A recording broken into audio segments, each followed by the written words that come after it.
Resti Pinili akan menyampaikan presentasi tentang hematologi analyzer. Saya dari Prodi Teknologi Elektromedis Universitas Sanata Dharma. Berikut penjelasannya. Baik, di sini saya akan menjelaskan tentang hematologi analyzer. Yang pertama, hematologi analyzer ini untuk mengukur sampel, yaitu darah. Jadi alat ini tuh dapat mendiagnosa seperti kanker, diabetes, dan lain-lain. Kemudian prinsip kerjanya hampir sama dengan fototerapi atau fotometer, namun alat ini lebih canggih. Cara kerja hematologi analyzer yaitu dengan mencuci darah selama 200 kali. Kemudian dicampur dengan hemolyzing dan akan dihitung oleh HB dan WBC. Untuk perhitungan RBC dan platelet darah dicuci 200 kali, kemudian semua datanya diolah dan akan ditampilkan dalam display.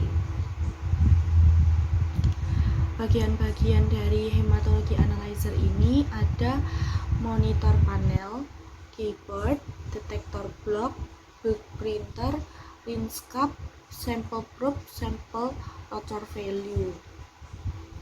Perbandingan harga, jadi ada 3 yang saya ambil dari setiap merek hematologi, yaitu merek OneLab tipe UL 2100 itu harganya sekitar 57.500.000.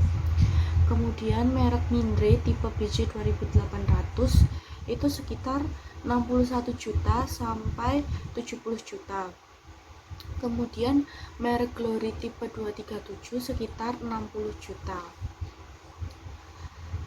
Spesifikasi hematologi Mindray 2800 itu part differentiation WBC-nya itu sekitar 19 parameter. Kecepatan kinerja alatnya hingga 30 sampel per jam.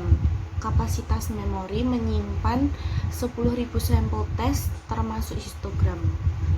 Metode analisa yang bebas cyanida atau HGB.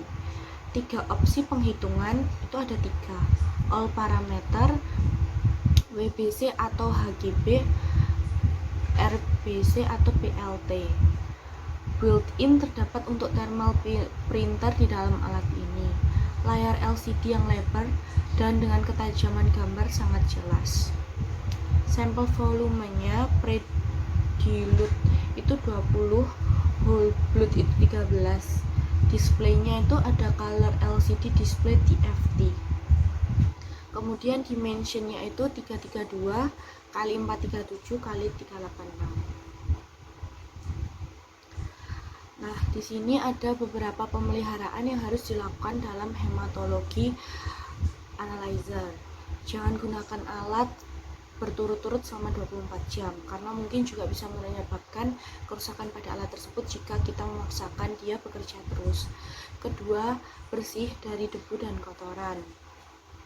Paling enggak beberapa itu harus dibersihkan supaya enggak ada debu dan kotoran yang tersisa di alat tersebut.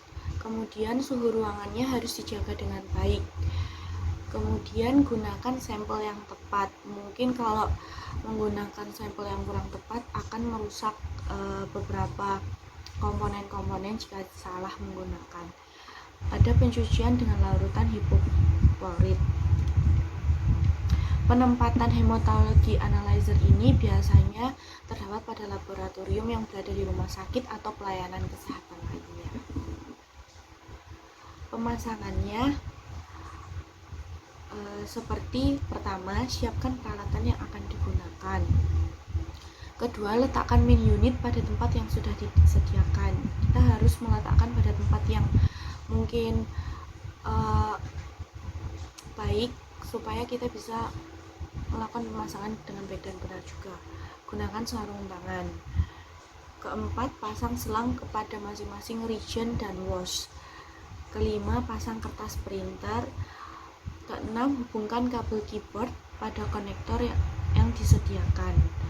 Setelah terpasang, cek tegangan. Pastikan tegangan 220 volt AC. Pengoperasiannya, persiapan alat, Persiapan sampel.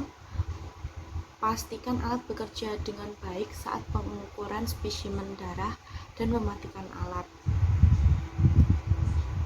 Analisa tekniknya itu ada 3, background abnormal, RBC bubbles, dan dynamic memory error.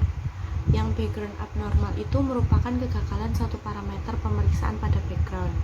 Yang kedua itu kesalahan ketika hitung RBC, kurang dari waktu yang telah ditetapkan, yaitu 2 detik.